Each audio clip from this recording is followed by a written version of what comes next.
Recording in progress.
Good afternoon, everyone.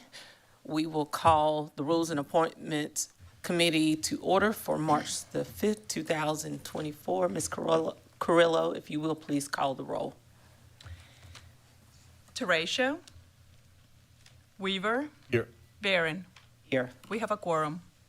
Next order of business is the approval of minutes from December the 5th, 2023.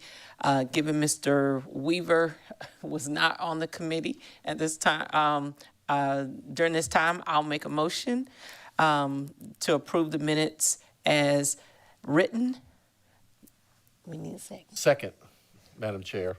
Ms. Carrillo, if you will. Here. Oh, Barron. yes. Barron. Yes. Motion approved. Next order of business is adoption of the agenda. Ms. Carrillo, do we have any changes to our agenda at this time? Yes, Madam Chair, we do. Applicant number 5A6, Fred Stover, has withdrawn his application. 5A6. Correct.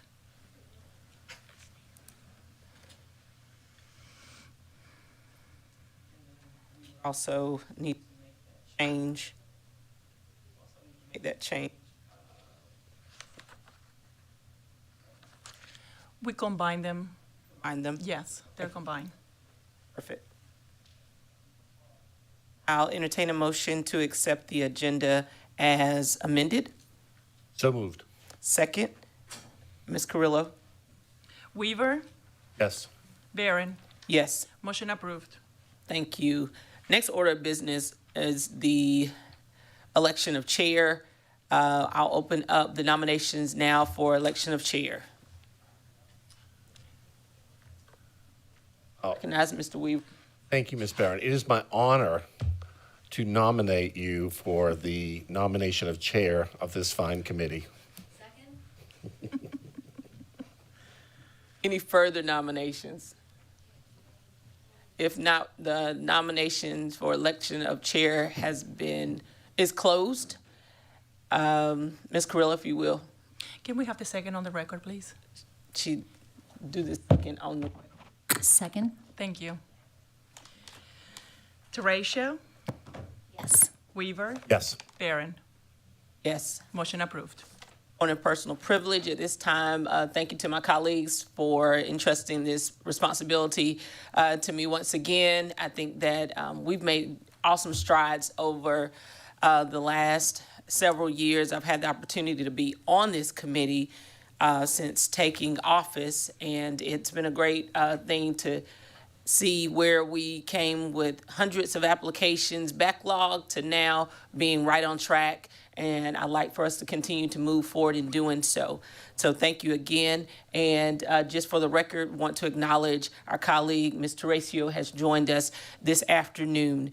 And so our next order of business is to conduct interviews for the Richland Hospital Board. There are 4 vacancies, as well as for the for LRADAC, which has 2 vacancies. We will need to go into executive session to conduct these interviews. I'll entertain a motion at this time. So moved. Second. Ms. Carrillo, if you will, please call the vote. Teratio. Yes. Weaver, Yes. Barron. Yes. Motion approved. We are not into executive session. So everyone, with the exception of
The first nomination for our vacancy, okay.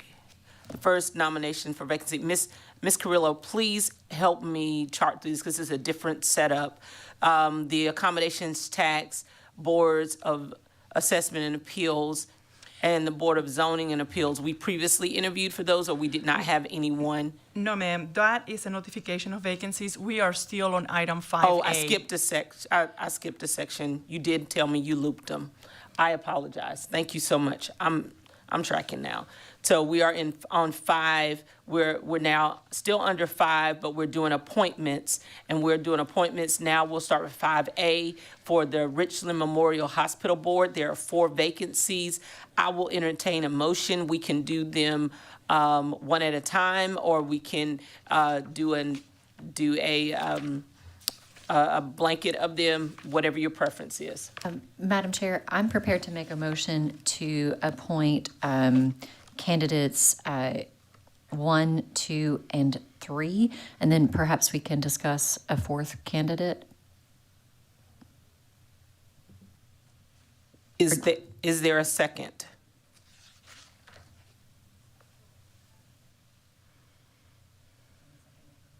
I'll second it for discussion. Okay, my question, Madam, I'm sorry. So hold on. I second it for discussion, and now. I'm sorry. I made my motion incorrectly. And Okay. so we're withdrawing. You want to withdraw? Let me your motion? withdraw that motion. So I would vote, I would make a motion to appoint candidates 1, 2, and 5. I'm sorry. That's what I meant. Second.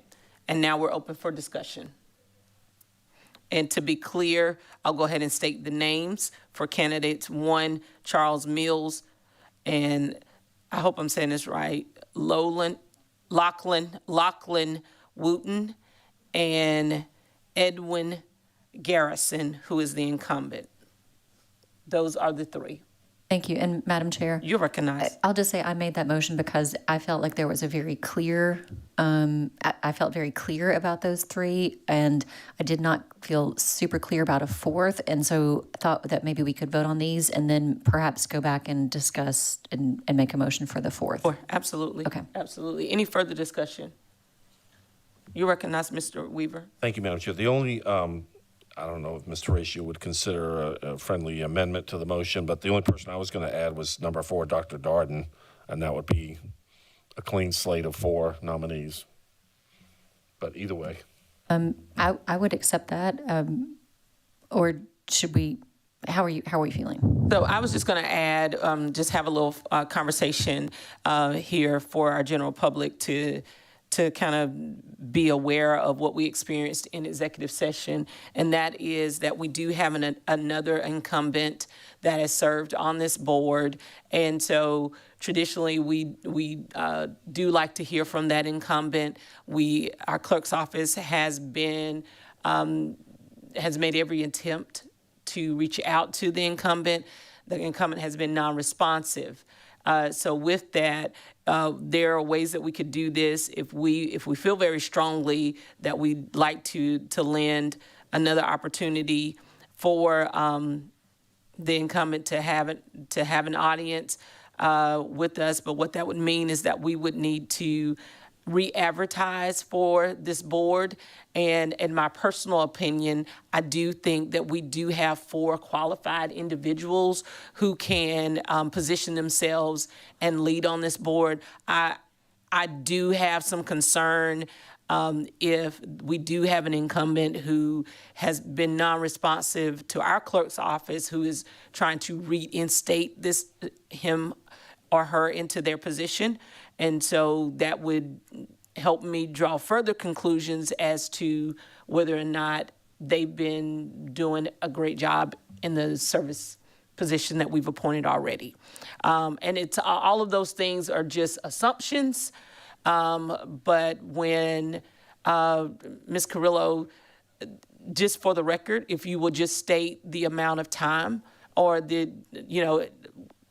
to give us an idea and give the general public an idea, because I never want the public to think that we are not sensitive to individuals' needs and their schedules.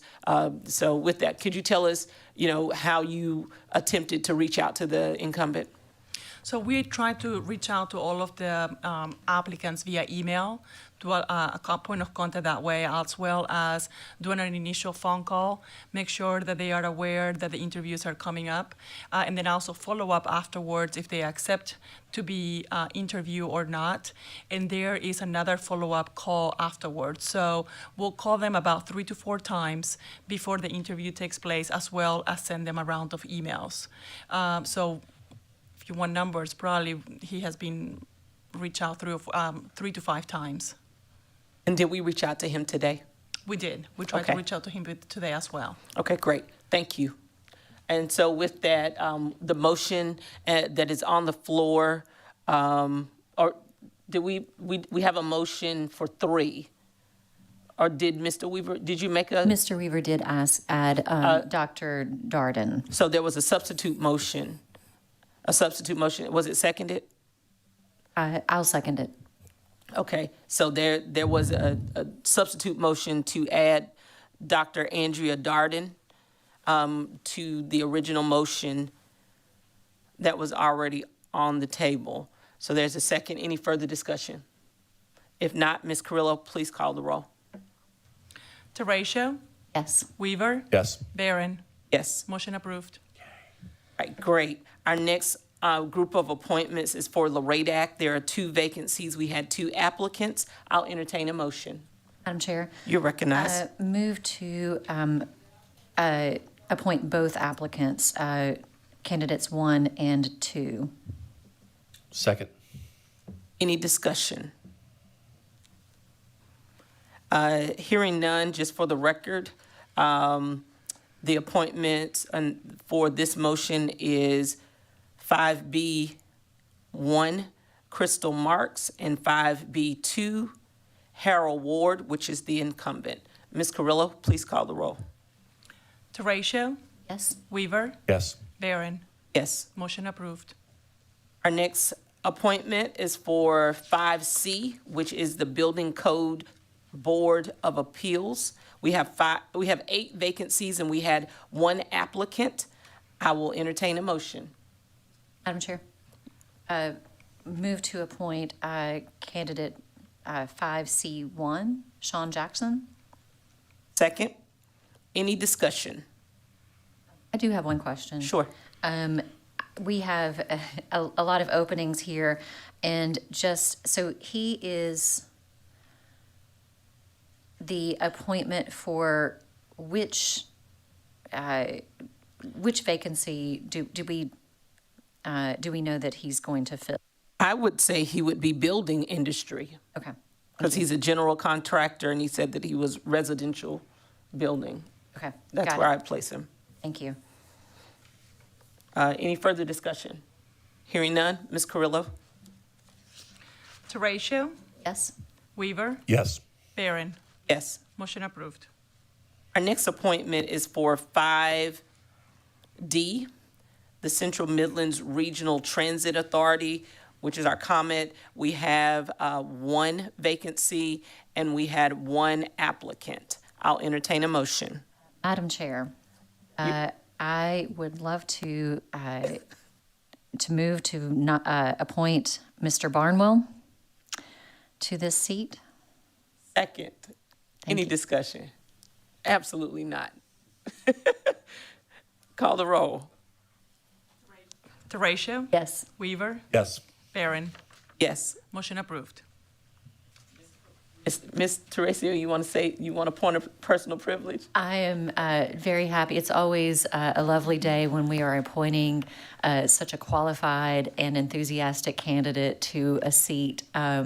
Taking on this position is it's not just showing up for lunch every once in a while. It is a commitment. So I'm so pleased that he is willing to serve. Absolutely, and I would just say also, we had some amazing applicants today, And more and more, I don't know what it is, but we're starting to get a really qualified pool of applicants that are coming before us.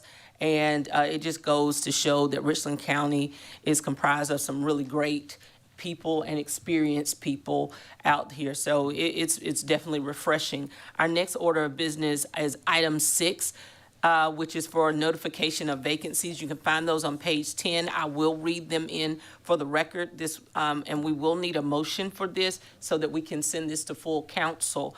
And so the notification for vacancies is accommodation tax. There are 4 vacancies there. Board of Assessment Appeals, 1 vacancy. Board of Zoning Appeals, 2 vacancies. Board of Codes and Board of Appeals, we now have 7 vacancies. Business Service Center Appeals Board, 3 vacancies. Central Midlands Council of Government, there are 3 vacancies. Central Midlands Transit Authority, we don't need that one anymore, so we can remove that one from the list. Community Relations Council, there are 6 vacancies. Historic Columbia, 1 vacancy. Hospitality Tax Committee, 4 vacancies. Lexington Richland Alcohol and Drug Abuse Council, we don't need that one anymore either, so we can scratch that one from the list. The Planning Commission, 2 vacancies, and then that would conclude our list. So we do have some changes for those of you that are following along online. We do have some changes based upon the appointments that we did make today. I'll entertain a motion to accept these vacancies so that they can be forwarded to full council on the 19th. Move to approve the notification of vacancies. Second, any discussion? Hearing none, Ms. Carrillo. Teratio, Yes. Weaver, Yes. Barron. Yes. Motion approved. Next order of business, you'll find on pages 11 through 13, which is just for information, and that is the list of advertisement. And Ms. Carrillo, you know what, I can turn there myself. I can go there myself. So we are looking at our next notification will go out on the 15th. Is that correct? The publication of the ad around the 15th, and then could we do that when we're not voting on it until the 19th? So it says around estimated. So just so you all know, it'll be after our full council meeting. And then the deadline for applicants will be on the 23rd. Those of you who are listening, you see we have a lot of vacancies coming up. Please apply. And so also for your information, the clerk's office is doing a great job in maintaining our applications, and I know there'll probably be some cleanup after this, after today, but anytime, Mr. Weaver, especially for you as being new to the council, anytime that you'll note that the applications, these are the ones that stay on file, and they stay on file for a year. So like the individuals who we did not appoint, the clerk's office will go back and contact them and let them know that they weren't appointed and ask if they want to remain on file. That's what this list is. You recognize, sir. Thank you, Madam Chair. I do have a question, again, being new to the committee. So how do we advertise these positions? Is it just, like, do we do it on the county Facebook page? Is it just newspaper? I don't know what state law allows, or...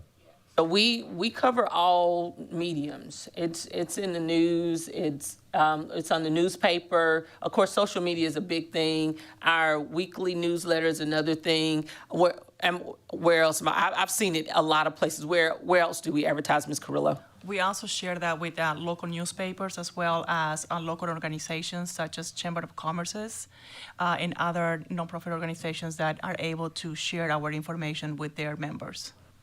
The only critique I would have, I think I've seen some of our newspaper ads, it's kind of, you would miss it if you didn't really study it. Like, it looks almost like a liquor application for the Department of Revenue. Like, maybe we could spice it up a little bit. We need you to serve, or something like Uncle Sam, or pointing, something that, again, I don't want to spend a lot more money. I don't want a full color ad, But is there something maybe different we can try, or I don't know. I mean, has any of that worked in the past? It's just, my point is the newspaper ads, for those of us, few of us who still get the paper, it's easy to miss, is I guess what I'm trying to say. I think that point is definitely one that we could entertain and have with our communications team. Now, if you notice, our online ads are a little bit more robust versus the ones that are in the newspaper. And you're right, it is just very, very small, but it's small because we're spending small money. Yeah. And I'll speak your language. Right. You are speaking my language, Madam Chair. So it's small because of the cost, but there are other places where we're able to advertise in a more prominent way. And I will say that our local nonprofits and our organizations, especially targeting those individuals who are tracking to be leaders, do an excellent job. SC Will is one of them. They do an excellent job of promoting vacancies on the board, and our online presence is amazing. So given, and we could have this conversation with communications, but I do think that given that the percentage of individuals who actually read the printed paper is as small as it is, I would like for us to spend more of our money where the people are. Okay. Agreed. Yeah. Anything further on this? Yeah, I will just say that, you know, in the past few years, the work of this committee and the quality of applicants has really improved, and I think it's had to do with, you know, clerk's office, the communications office, and relationships with not only community organizations, but also with the organization, with the entities themselves, because we do talk to staff and we have gotten descriptions and improved descriptions from them about what they need in board members. So I think it's a cumulative effect overall. I definitely would agree, and as I always do, I will do as a part of my report on the 19th is encourage council members when we're out in the community and we're out in our community meetings, you know, talk about these boards and these commissions and getting involved with this. And they like to say get involved with local government, but essentially that's what it is. And anyone who has social media, share this information. It's a great way to get out. Any further discussion on item 7? If not, 7B, we talked about that already. So our next order of business is adjournment. So moved. Second, Ms. Carrillo? Teratio, Yes. Weaver, Yes. Barron. Yes, Motion approved. we're adjourned. Thank you. Did good on time. Did good. Way to go, Ms. Moving, man. We keep it moving. Great.